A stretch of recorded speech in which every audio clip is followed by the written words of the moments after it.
आपके ये राज पूछ रहा हूँ मैं, ये वायरल होने का क्या राज है? मतलब क्या आपकी स्टोरी टेलिंग में कैसी क्या आपकी चीज़ है कि आप वायरल हो जाते हैं, जो बात कहते हैं उसको? हमको एक चीज़ समझ में आता है कि हमारी अगर हकीकत है तो हमारे प्रधानमंत्री नाराज़ हो जाएँ तो नाराज़ हो जाएँ, हम हकीकत हम बोल देंगे वहाँ पर।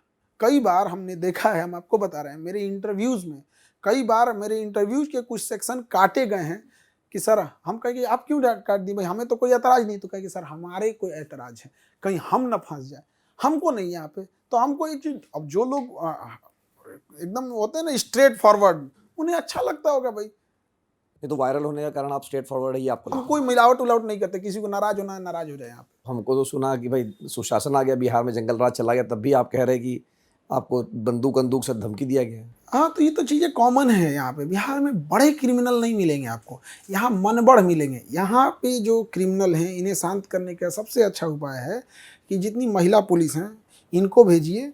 10 महिला पुलिस, हर मोहल्ले में एक आध ठो नॉर्मल गुंडा घूमता है, उसको कॉलर पकड़ के घसीट के पैदल लेके जाएँ 10 किलोमीटर, 5 किलोमीटर, सारा हेकड़ी निकाल दें, तमाचा-तमाचा मारते। दम नहीं रहेगा, खाली हाँ, आए धुआँ-धुआँ कर देंगे, ये कर देंगे, वो कर देंगे, वो दुनिया भर का।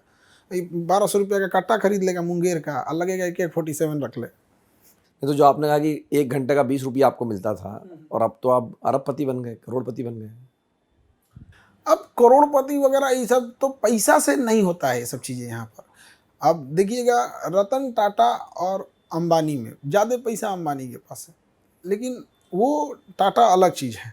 तो हम लोग का मॉडल है कि एजुकेशन का अंबानी ना बने, एजुकेशन का टाटा बने, ताकि बच्चों के काम आ सके। आज भी हम लोग की फ़ीस की इंडिविजुअल फ़ीस अगर देखेंगे 200-250 है। अगर कोई सपोज़ किसी को हिस्ट्री पढ़ना है, 6-7 महीना लगता है पढ़ने में, 200-250 देगा, पढ़ लेगा। तो आज भी पढ़ सकता है। अगर हम उसको 200 की जगह 2000 भी लेंगे ना, तो देगा। थोड़ा-सा कहेगा कि सर इतना महँगा क्यों? लेकिन देगा यहाँ पे। लेकिन हम अब आज भी कभी उनसे ये बात नहीं बोलते हैं, ताकि उन्हें लगे कि हाँ भैया, एजुकेशन सबके लिए होना चाहिए। तो एजुकेशन की चूँकि आप बात कर रहे हैं खान सर, कि कहीं न कहीं आपको नहीं लगता, जैसे मैं यहाँ आ रहा था पटना में, इतनी भीड़ है इस पूरे इलाके में, जहाँ आपका भी कोचिंग है। तो ये कोचिंग सेंटर पे, और ये सिर्फ़ पटना ही नहीं है, देश के हर राज्य हर में। राज्य में, हर शहर में है। तो ये भीड़ होने का मतलब तो हमारी एजुकेशन व्यवस्था कहीं न कहीं फ़ेल हो गई है। फेल है तभी तो आ रहा है हमारे यहाँ। पूरा एजुकेशन सिस्टम पूरी तरह फेल है। और सबसे बड़ा चीज़ क्या है ना कि शिक्षा बजट इतना बड़ा, अकेले बिहार का शिक्षा बजट लगभग 45,000 करोड़ का, इस बार तो 50,000 करोड़ का शिक्षा बजट हो जाएगा।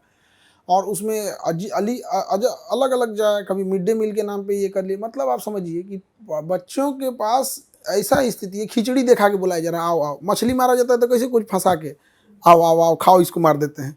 तो मतलब आओ खिचड़ी खिलाएंगे, आओ ये सब करें। पढ़ाई इतना बेहतर होना चाहिए ताकि उसमें बच्चों में सुधार दिखे। हमारा इंडिया का एजुकेशन सिस्टम ही खराब है। हम लोगों ने ये चीज़ें हम लोग को कंपेयर करना सिखा दिया। एजुकेशन बहुत ज़रूरी चीज़ है। वैसे ही एजुकेशन वैसे ही है जैसे आपको किसी का पैर तोड़ के उसको साइकिल थमा दीजिए, तो साइकिल रहेगा उसके पास, चला नहीं पाएगा। तो एजुकेशन एक साइकिल है और हमारा पैर अच्छा होना चाहिए, वो स्किल है। चाइना क्या करता है, सबको स्किल सिखाता है कि बिजनेस कैसे करेंगे, ये सेल्स कैसे करेंगे, ये करेंगे, और साथ में एजुकेशन भी देता है। एजुकेशन तरीका, तमीज़, तहजीब, फ्यूचर में क्या हो सकता है, प्रेडिक्शन क्या हो सकते हैं, ये चीज़ें सिखाती है।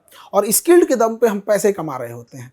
अगर स्किल्ड है, एजुकेशन नहीं है, तो पैसे कमाने के टाइम पे अलग टाइप का हो जाएगा कि इधर उधर हो जाएगा, स्कैटर्ड हो जाएंगे, हो सके तो तरीका तमीज़ ना आए। लेकिन ये दोनों को मैच करके चलना चाहिए। इंडिया में 99% फोकस होता है एजुकेशन पे, 1% फोकस होता है स्किल पर। अगर इसको हम 50-50 कर दें कि हर सब्जेक्ट होता है, जैसे साइंस कोई बच्चा पढ़ रहा है, उसके लिए हिंदी भी सब्जेक्ट है, संस्कृत भी है, ड्राइंग भी है, कि स्किल रह जाता तो क्या मर जाता वो? हम चित्रकला बना के क्या कर लेंगे? हमको हिंदी पढ़ाया गया, हमारे हिंदी में थोड़ा भी इंटरेस्ट नहीं है, आज वो हिंदी लिखते हैं तो गलत लिखा जाता है, तो हम क्या करें? हमारी इच्छा ही नहीं, जबरदस्ती पढ़ाया हमको। हम इंटरमीडिएट में थे तो हमारा मन था बायोलॉजी लेने का, लेकिन हम चूंकि मैथ से पढ़ते थे तो रूल था कि मैथ वाला बायोलॉजी नहीं ले सकता। खैर अभी तो सुधार है ही सब चीज़ों में, लेकिन फिर भी स्किल नहीं होगा तो ये भारत कभी आगे नहीं जाएगा। एजुकेशन सिस्टम है वैसा बना है कि हमको 10 से 5 नौकरी करने वाला आदमी चाहिए।